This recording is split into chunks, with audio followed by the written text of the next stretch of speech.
Hey peeps, I'm back. Don't laugh at the hair. I don't have much of it, so I don't deal with it too much. Here's a update on the frame. We got it back from sandblasting and starting to do some of the welding on it. Just give you a little lowdown on what I'm doing there. So we'll take a look at it.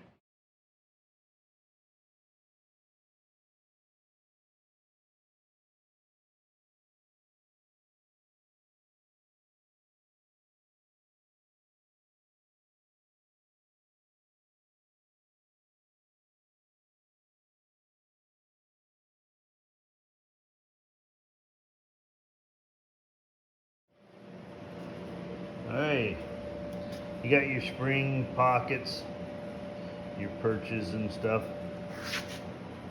What Chevy did back this time in the early days is they just stitch weld on these frames.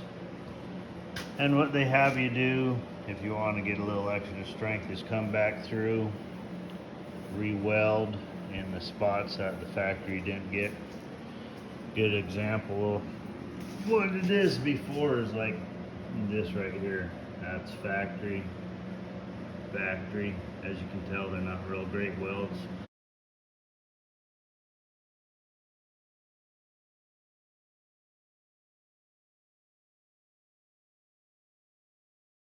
But mine matched just perfectly fine then. So what you would do is go from right here to there, weld up that, make it a continuous weld. So you get rid of the stitch welds. It's supposed to make it a little tougher, a little stronger, a little more resistant to twisting, because anybody who has a C3 Corvette knows if you jack it up, your door gaps get bigger or smaller depending on where you're jacking. And if your body does that just lifting it up, you know it ain't doing very good. When you put a big block with 600 horse behind it inside. So these are like your lower A-arm mounts. What we'll do is come in here, weld in, make them a little bit stronger. This is what happens to the cross member from people jacking it up over 40, 50 years. So this is just the bottom. We'll flip her over here pretty soon. I'm almost done with the bottom, and we'll do the top side. So hang on, we'll get to. I forgot to say also, one of the big improvements that they ask for is you go into these areas next to your A-arms, next to your motor mounts, and you put a gusset in, like from here, on this one from here, and you gusset these areas, and that's supposed to take quite a bit of the torque flex out of it, because these frames crack. That's why I got this frame. The frame that's in the actual car we're doing has probably 20 cracks in this area, anywhere from an inch long to 4 inches, 5 inches long. So luckily this frame is almost brand new, even though it's 40 years old. We'll put a plate in the bottom of the motor mounts, keep those from flexing.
Now we got the frame getting ready to do the top side. I'll let you take a look at that.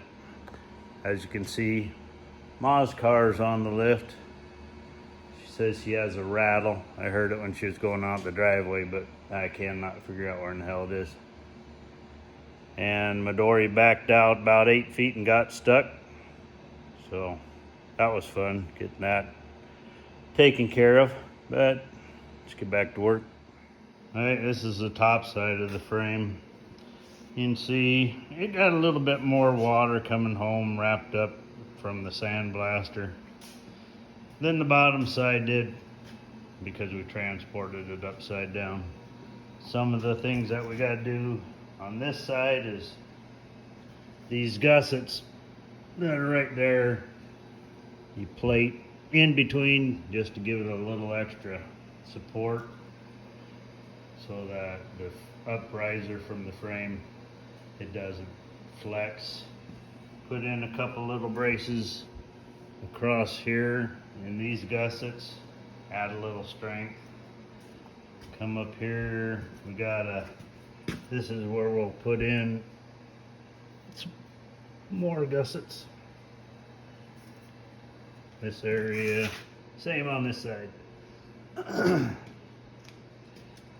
Got to do a little on the frame horns. You put a plate here, here. It'll strengthen up this area, which is where the sway bar sits.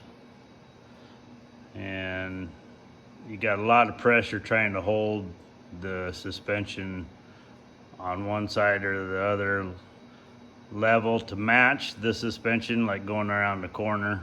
You're putting some torsion on it, so you got a lot of stress right here. That's why the gussets.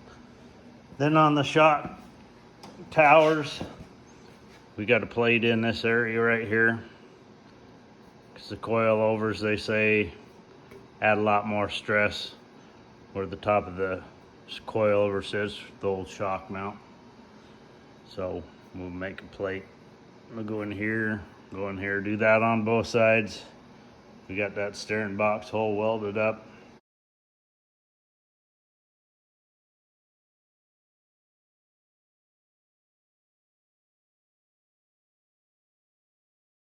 We got the underside of the motor mount horns done.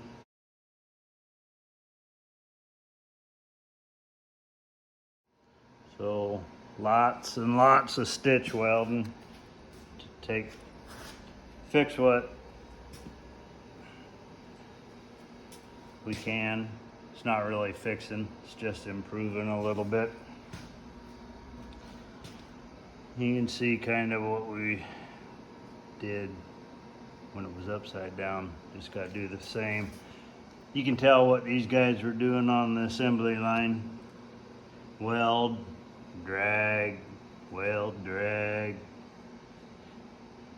And this frame, 69, it looks a hell of a lot better compared to the welds on something from like 75.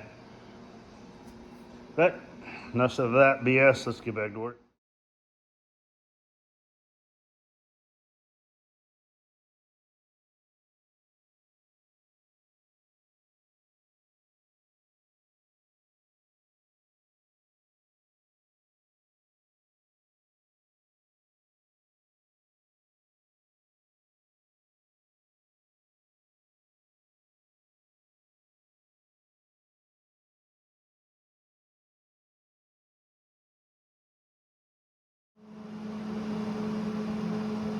Okay, we got the top side of the frame done. Now, like I said, none of these welds are gonna look pretty, because I can't weld. But it's just to make it a little bit stronger. That's the whole goal. It ain't a race car, it's just a driver. So tomorrow we'll start on making the gussets for the front end. Get that done. Clean up some of the welding spatter. They say that these frames are very notorious for spatter. Whatever metal they made them out of doesn't like to be welded. We'll get those gussets on the back. Get a little bit of a gusset on the gussets, and we'll be done. Ready to smooth it down just a little tiny bit. Do the 415 stuff, and call her good. See you tomorrow. Okay, like I said, we're back this morning. We're going to start working on the gussets for the lower control arm mounts. I got one template made. See right here. This is the template. The way they'll go. That's this side. Going to fit in here just like this below. Welded to the lower cross brace, top and bottom, and right to the lower A-arm mount, the rear one. This will work. Have to remodify it just a hair for the back side, but it'll also work for here. We'll do the same on that side.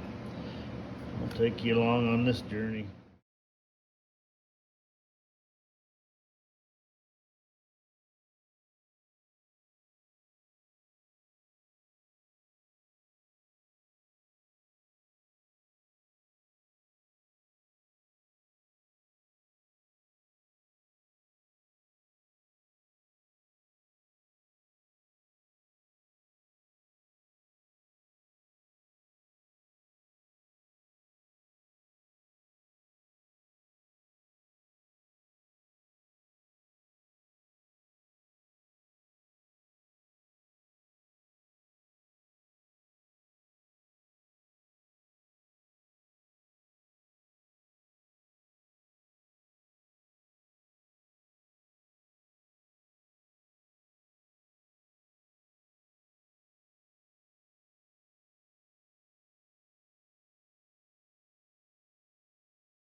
Okay, here's what we were trying to accomplish, or at least part of it.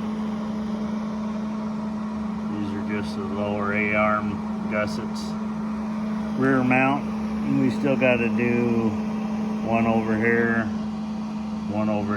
for the motor mount gussets.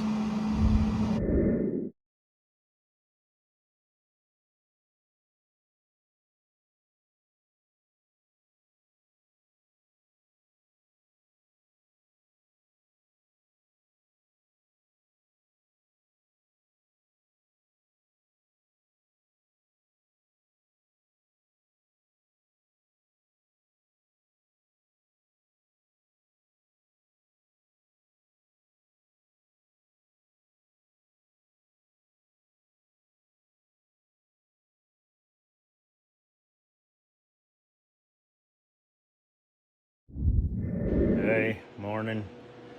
We didn't get done last night. Obviously, there's a lot to do.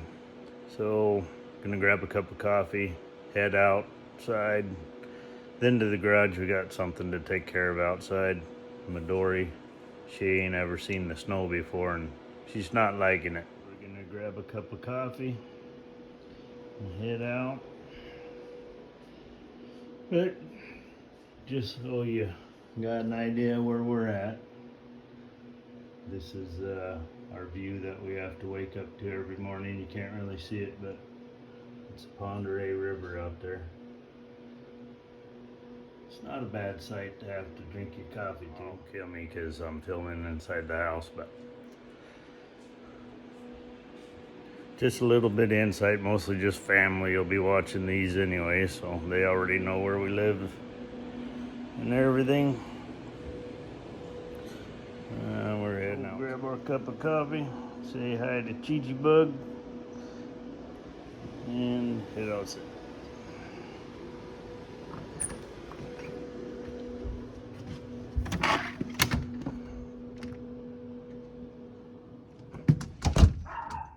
Nice fresh coating of the white stuff. There's Ma's truck, stashed away in the garage for the winter. And my Dory, and like I said, she's not too happy.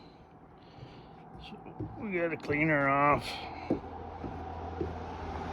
We're back in the garage up on the lift.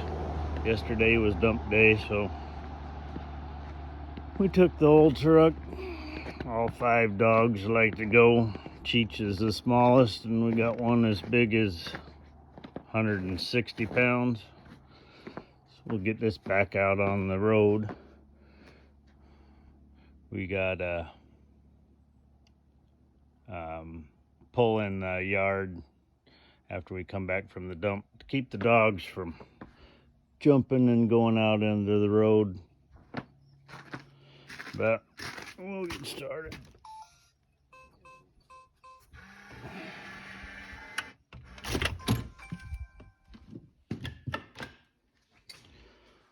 Hey, this is about as far as I got yesterday. They're ugly, but they're in, and those are the braces on the shock towers. They'll work. Obviously, I didn't finish the gussets on the frame horns or the gussets on the gussets. That's what we'll do today, maybe. But I think we're going into Spokane because we bought a loft bed for the grandson. We'll go put it up. I was thinking about, I could show you guys.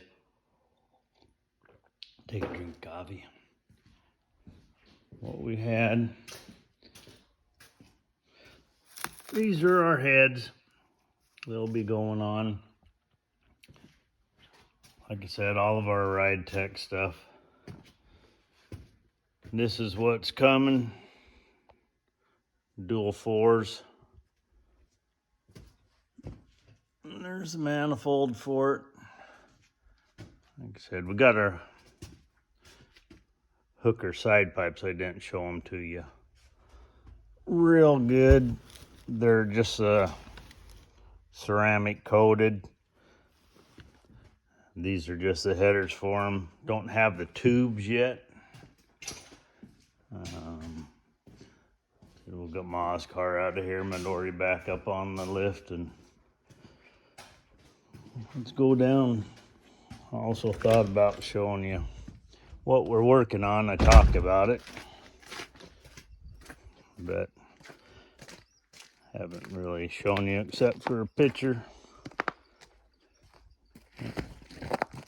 Slip and fall on our butt.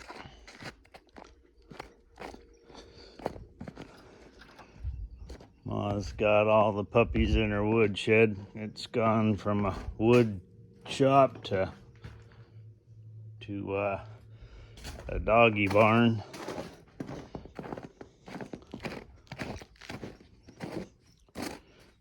And this is what we call the toy box.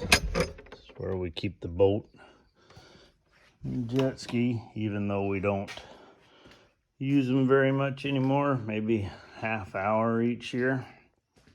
But here's the vet. Can't see it very well. Got all the toys on it. Back in the corner in the shipping crate still is a 69 front end, the big block hood. Let's see, we got smooth inner fender wells, the rear quarters, and all. It will be the wide body, so it'll be about, see my finger, about 4 inches wider on the back and about 3 inches wider on the front. So we do actually have it, and that's what we're working on. So get out of here. Make one pit stop. I'll show you a little bit more on the river.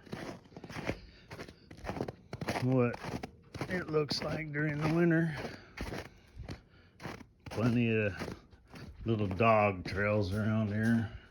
You got so many dogs, you gotta Nice little ways to keep the yard clean. There's a little deck I built for the wife last year. I like to enjoy the river with. But it doesn't look real big when you're up in the house. It is a pretty good sized river. Lots of fun hiding down below. Can't really see it as our dock and the ramp down to the dock.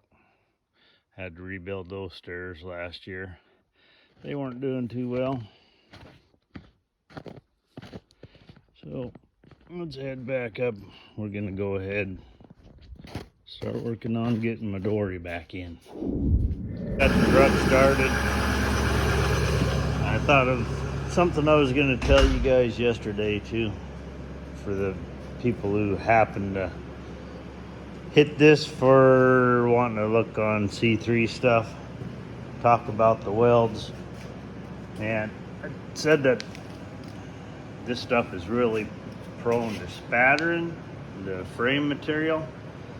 And what I found was that if you start on this metal that's underlapped, so it's got probably another 1/2 inch under here, so it's got some meat to it. If you start on it, get it hot, and then start probably 3/16 away from the edge where you don't have a stitch. You get it hot, and then you just slightly come to that edge, and it'll melt you a pretty good distance out. And if you do that and just melt the edge in while you're doing it, it doesn't spatter as much, because you're not pulling any metal out of this except for the edge and all that you need. And that, to me, that I found that helps the best. Your welds come out looking not too bad, and the penetration's probably pretty good. But then you get into a spot, and this was cleaned up. You know, the rust was pushed back. It don't look like it, but that was a spatter. But when your stock welds look like that, I'm not worried about what my crap looks like. I just thought that you might want to know a little bit. You know, that's one piece of information I can pass on to somebody who might be gonna do this. And another thing that I wanted to talk about is kind of notice when I'm talking, it's almost like a stutter. I might slow down a little bit. My biological dad was a big stutterer, so when you hear me doing that kind of stuff, it's I'm not stupid. I just have a little bit of a stuttering problem. I just don't have the da part. That's something you don't see much of anymore.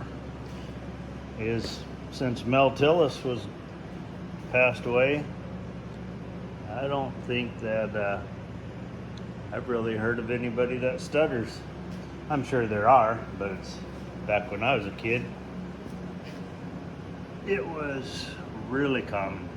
The farmer down the street or whatever, you know, you'd watch Mayberry and see that guy on there. Wasn't a big deal. But just so you know, I'm not stupid.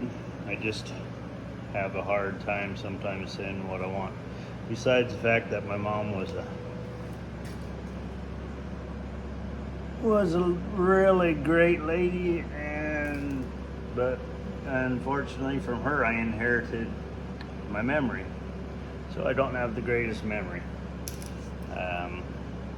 When I'm at work where we've used radios to communicate all the time, I'll be working with somebody that I've worked with for 10 years and go to call them on the radio and can't even remember their name. It's not that I can't remember, I just can't say it. So people tend to think I'm a little stupid, but I'm not. I know 2 + 1. I know what that is. That's when you and your girlfriend get pregnant and you know it's not yours. That's 2 plus 1.